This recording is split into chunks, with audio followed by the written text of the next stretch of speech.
Hey, everybody. Thanks for joining us on this Wednesday, January 21st. I'm CJ LeMaster, your host and your lead investigative reporter for WLBT. Hope that you're doing well as we prepare for these wintry weather conditions that are ahead. I know you've seen us talk about it.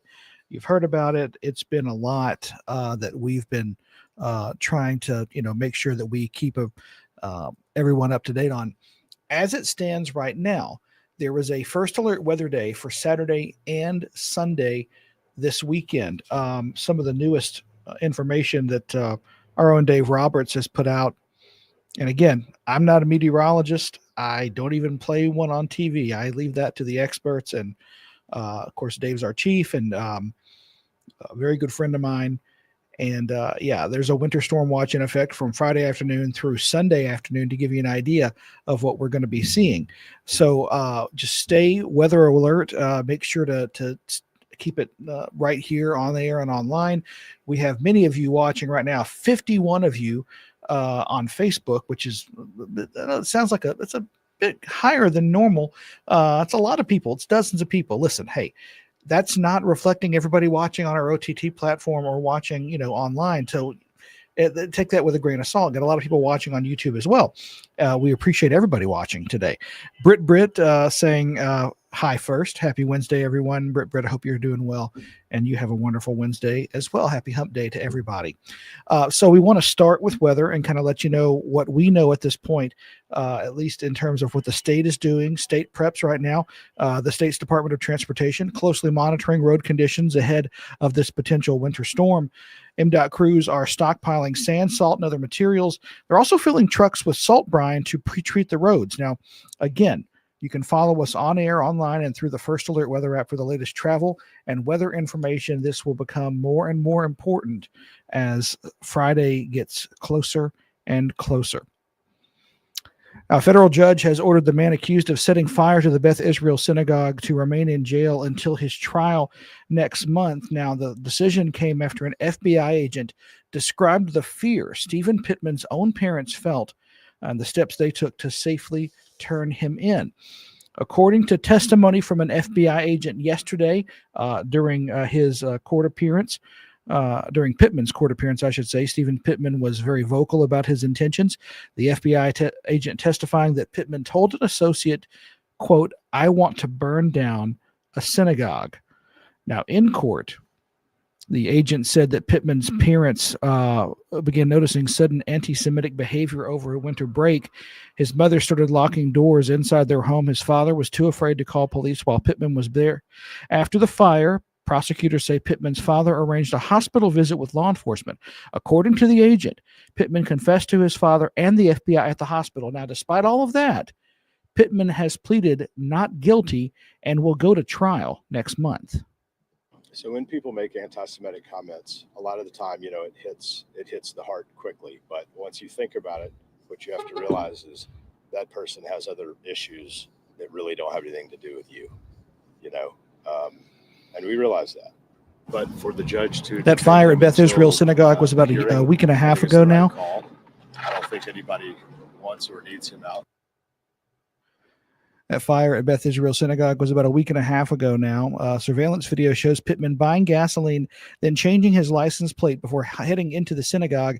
Surveillance video that we've shown you shows someone in a hoodie inside the synagogue pouring gasoline. That fire, of course, causing extensive damage. Pittman faces both federal arson charges and a state arson charge with a hate crime enhancement. Pittman's trial set to begin February 23rd. Until then, he will remain in custody at the Madison County Jail. The trial for Ted DiBiase Jr. is now paused after his lead attorney went to the hospital. Now the defense is asking for a mistrial. The former pro wrestler is accused of stealing your tax dollars in the state's largest embezzlement scandal. As 3 on Your Side's Quentin Smith reports, the judge must now decide if this trial can continue or if it starts all over again. The uncertainty of Ted DiBiase Jr.'s lead attorney, Scott Gilbert, is the big issue in all of this right now due to his health issues.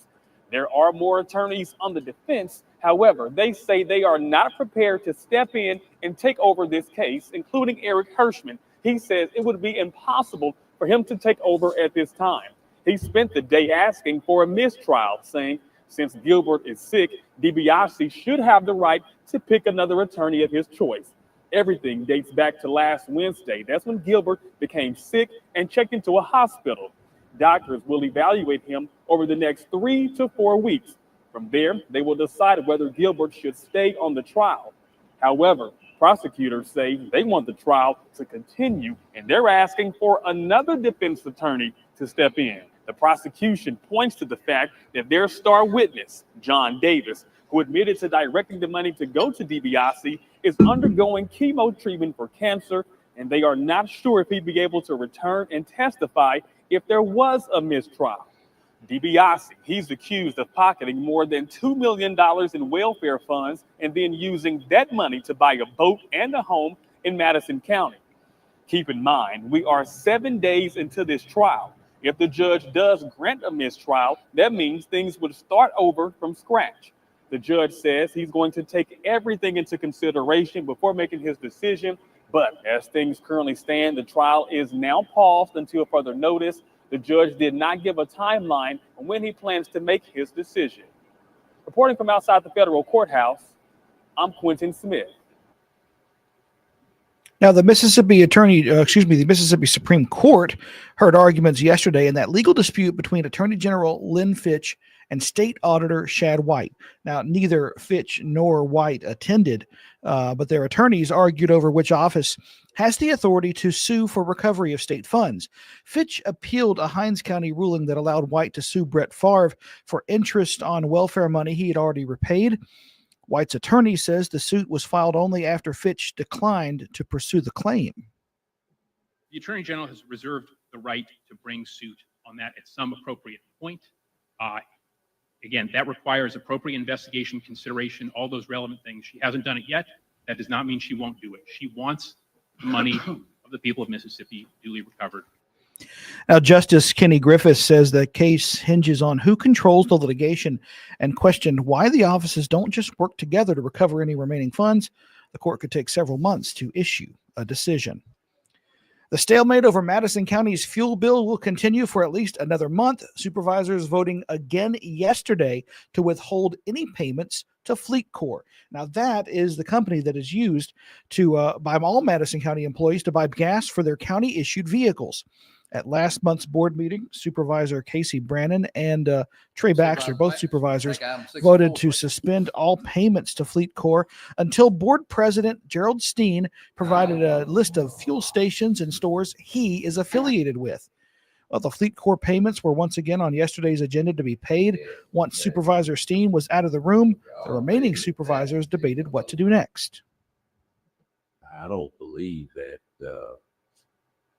the convenience store is enriched at all by the contractor fleet coordinator. If we can A, get a list, and B, get that ethics commission and eliminate all my doubts, I will eat crow and pay these bills and everything if I'm wrong.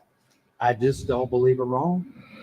After a 30-minute discussion, supervisors could not reach an agreement, and once again, they did not pay the Fleet Corps bill. A Madison County deputy, the deputy sheriff, told supervisors that if fuel is cut off for his department for more than 2 weeks, deputies' response to calls could be impacted. Board President Gerald Steen offered a statement that says, in part, if the county does not pay its fuel man bill, for which I do not benefit, it could hamper the county's ability to provide essential services to the citizens of Madison County. Steen said much more than that. His complete statement is available online right now at WLBT.com. Had some more folks saying hi on this Wednesday. Sheikah Hampton with a flurry of hearts. Thank you so much for that, Sheikah. I hope you're having a wonderful Wednesday. Ed Hayes telling us that this popped up on his feed. Well, we're happy to have you. I'll be safe down there. The cold you're already having, or that you are having, is already here in Minnesota, and it's going to be worse Friday and Saturday. Yeah, it's the timing we're still working out it, but it's looking like Friday, Saturday, and then of course below freezing temperatures possibly on Monday and Tuesday will not make things any better. Another statement here from LaFeece Cox saying she has been watching different hacks on how to keep warm here in Georgia if we lose power, how to keep certain rooms warm. That's all very useful to have. In case you were to lose water, Melinda Vowell says fill up some buckets with water to flush the toilet. It's a very good idea too. And that she's just praying for everyone here. And listen, a lot of people stay safe, keep warm, keep water dripping, and try to keep warm. And it's very important because sometimes I remember, as somebody who lived and is from North Mississippi, I still remember the 1994 ice storm, and that was absolutely just tremendous. We had VHS tape, shows you how long ago it was, of just the sounds that you would hear as that ice would cause branches to fall, power lines to fall, just all kinds of craziness. We really hope that it doesn't get that bad. And of course, your First Alert Weather Team has been keeping you up to date on all of this, because we would much rather give you information and let you decide what's going on than not say anything and then folks just go through as if nothing's happening. We know, as a native Mississippian, I can tell you, and you know this, we have trouble driving when it's good weather. We have worse trouble driving when it's rainy. We cannot drive when it's icy. So please plan accordingly and make sure that you're not going to be doing any traveling. Check on your loved ones. Check on elderly members of your family to make sure they're okay. If you know anybody who has issues with heating their homes, please figure out ways to help them out and get that out there. Remember what they say, the 4 Ps: people, pets, plants, and pipes.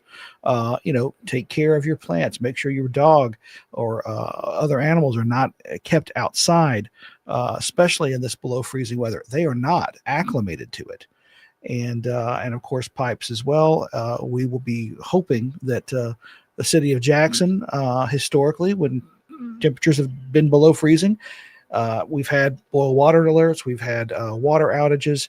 We're hoping that does not happen this time. So we will continue to keep you updated as we learn more. And as of right now, just a word of caution, and just be prepared and get what you need to get now, before things get bad. Our First Alert Weather Team will be in here at 2:30 to give you more information. And again, they're going to have more specific information the closer we get to Friday, as these models change and we have more of an idea of the timing of when these below freezing temperatures will get here, how long they're going to stay, and how much precipitation we're going to get along with that. So all of that, incredibly important. Linda Carter says, hello, CJ, a big thanks to you. Well, no, listen, that's our job to I remember the last time we had those 2 winter storms that came through. that resulted in water loss to the city of Jackson back several years ago. We were out there doing live shots and letting people know, hey, please don't drive in this. My coworker Courtney Ann and I got stuck in our work vehicles, and Keith Honore, our operations manager here, Chief Photog, he wears a lot of hats. He got out there and pulled us out because he actually had a vehicle that was capable of getting through all that. So yeah, it is a very, very big deal to use caution and just make sure that you're planning accordingly. But our early evening newscast will be on at 4 p.m. to help you out with that as well, on air and online. And for the latest news, weather, and sports, check out WLBT.com as well. For everyone here at WLBT, I'm CJ LeMaster, your lead investigative reporter and your host for this WLBT Plus Digital News Desk update. Please stay safe, stay warm, and we'll see you back here tomorrow. Thanks for watching.